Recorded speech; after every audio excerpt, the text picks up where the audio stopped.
Here's a very quick guide on how to get this Sinosmart camera working for a Volkswagen Touran. It came in a little box like this one.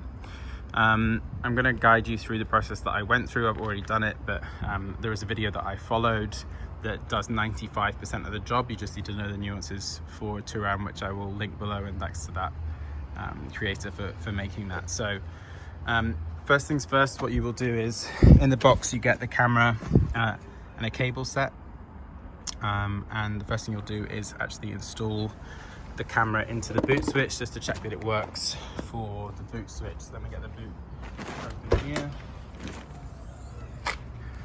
This is one thing that's different from the other creators' video.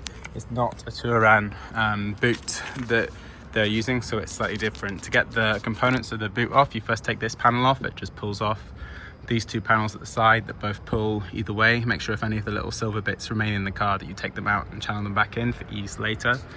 And then this full back panel you want to pull off, but you need to remove some screws first. So if you just take this out and take the triangle out, there's a screw behind there and a screw behind there, both of which have a hex key. And then the handle on the Touran, this cover just pops off, and then there are two screws that sit on the left and right that you unscrew to take the whole panel off. You can then easily push out the release for the boot mechanism and replace it. Here's the old one, and replace it with the new one with the camera inbuilt. And then you're into channeling the wires. So it's relatively easy to channel the wire following the wires that are in the boot already down along the A-frame. I wrapped it a couple of times around the wires to hold it in place, and then through. You sit on top of the metal here, and you need to then get it into this channeling.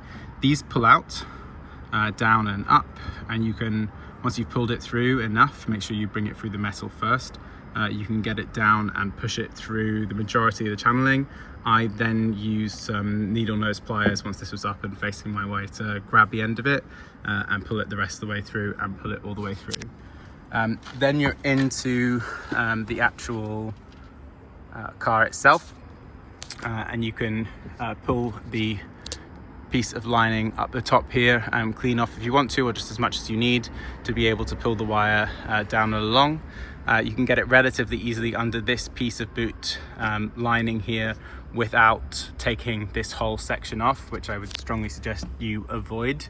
You can use a plastic set of car like pliers to move that. I've got some here, so they look like these kind of shims to be able to make it easier for you, but it can just be done by hand.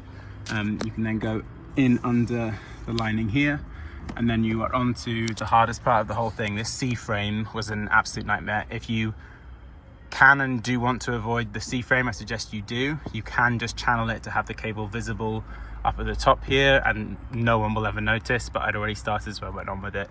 If you do want to remove this, the best way is to pull the whole black section here out towards you. That will release the little screw nut that's here, as well as on this side there's a little holder as well.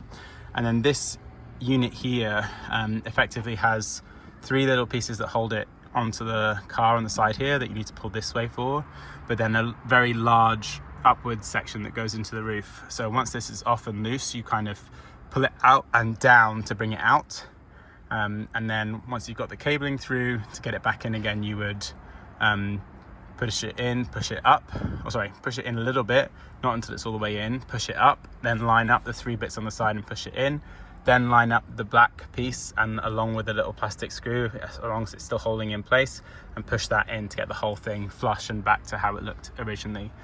Again, avoid that if you unless you really want to go the full way. Then it's easy channeling all the way along, and I'll just move up to the A-frame.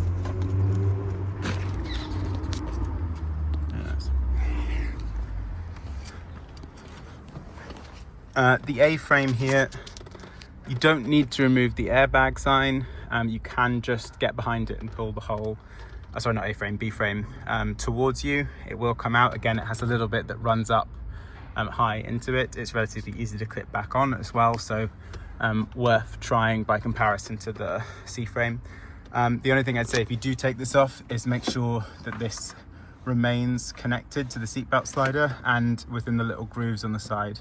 It's relatively easy to get it back into position before you clip it back in, but once you clip it back in, it's a pain to have to pull it off again and get this reseated, but it's not complicated.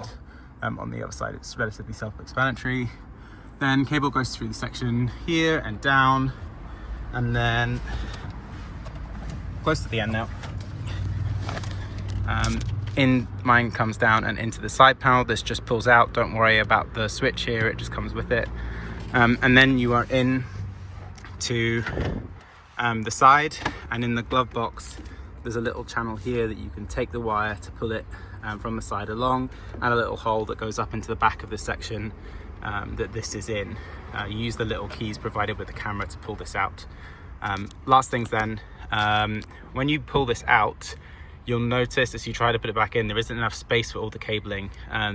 You basically have a connecting piece of cabling that connects into the back of this and then connects to the piece of cabling that previously went into the back of this.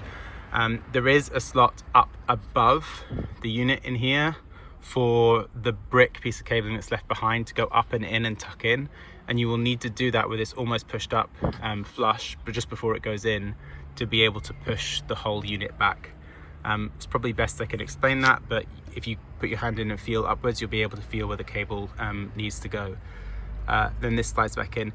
Before you slide it in, if you can't get the two little keys out that are provided with the unit, then on the side, so you look from the side, and the other creator had this problem as well and also fixes it ultimately the same way. There are two pins, little metal pins that you can see underneath. Get a flathead screwdriver and push from the side with a flathead screwdriver whilst pulling on the pin, and it should release the pin all the way out so that you can slide this back into place. Yeah, and that's pretty much it. It worked straight away. I didn't have to do any coding or anything. As soon as I click this into reverse, oh sorry, this is off. As soon as I put this into reverse, I get the rear parking camera. It's currently pointing upwards because the boot's still open, and it also does left and right as I turn the wheel. So yeah, that would have cost me £600–700 to do with the garage, so a little bit of time and effort, but worth it for a considerable saving. So yeah, thank you to the other creator, and thank you Sinosmart.